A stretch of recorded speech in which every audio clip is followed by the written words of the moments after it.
Show them your boobies. No! Stand up.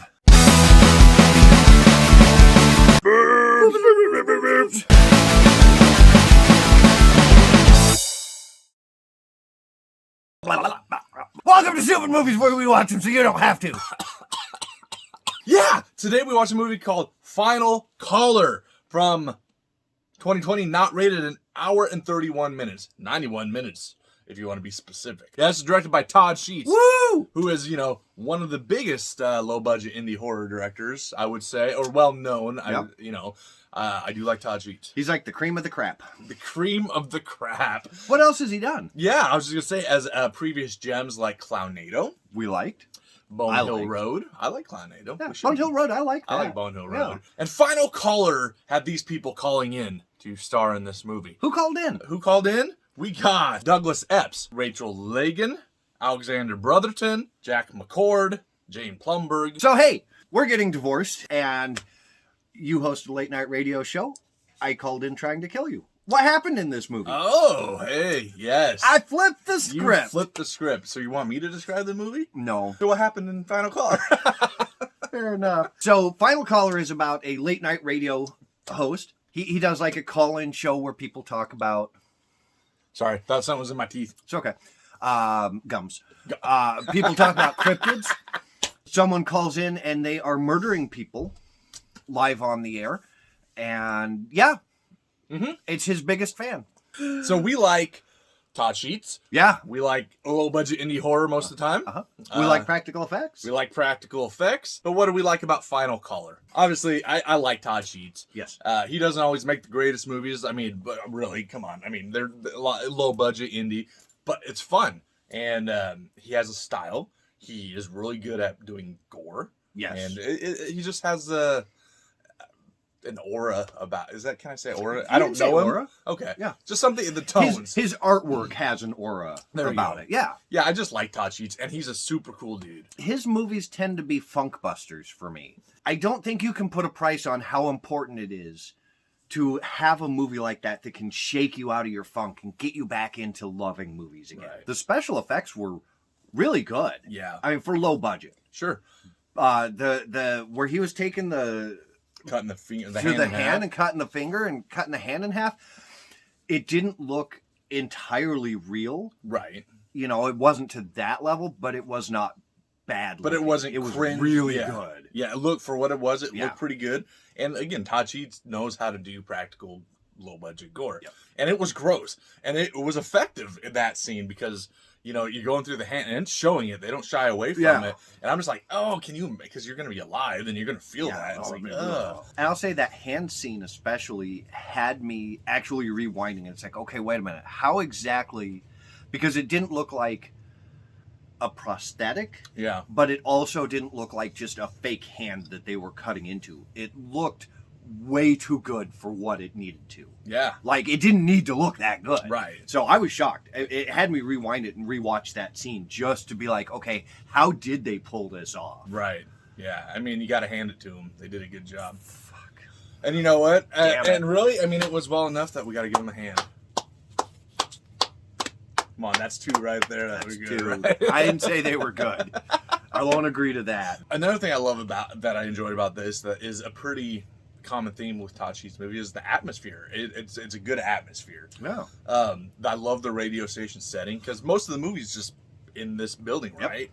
And it's like a darker, colored, maybe not colored, but toned, lighted, darkly lit. That's what. There you go. Yeah. Yeah. So it kind of creates that kind of uneasy tone a little bit in that not secluded, but like confined area. I thought the location was brilliant. Absolutely. And you don't often see movies that take place at a radio station like that. Right.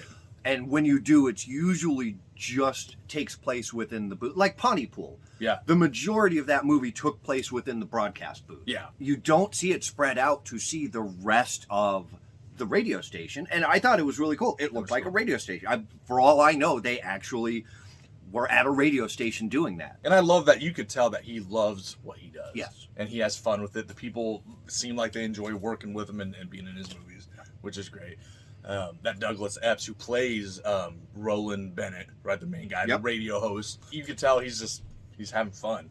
Yeah. He seemed to be having a blast the whole time. The guy who played the outsider seemed to be having a lot of fun too. Yeah. You could tell he was just like, this is great. Yeah. And speaking of him, I actually thought he played a really good villain. He was phenomenal. Yeah. He was creepy. I thought the acting, for the most part, was really good. Yeah.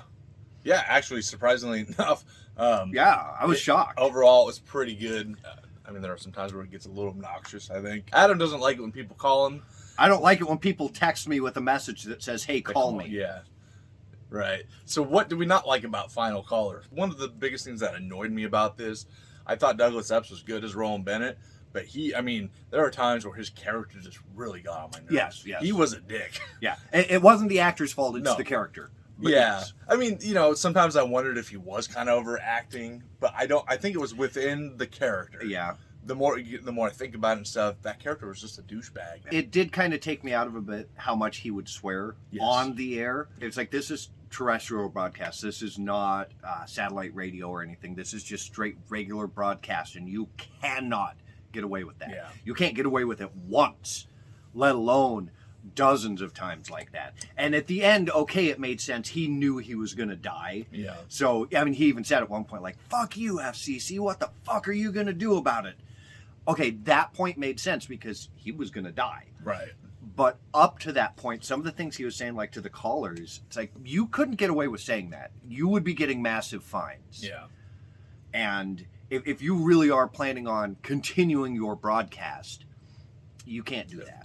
Other than that, the pacing was kind of weird for me sometimes. Yes. Some scenes dragged on for too long. That they went on longer than necessary, and it never got boring. I mean, I was enjoying it, but there are times like, okay, let's move on. Move on to the next scene. Yep. This is kind of it was up and down pacing. I felt like there were some things that were confusing to me, like the girls chained up in the attic or the basement. I don't remember which one now.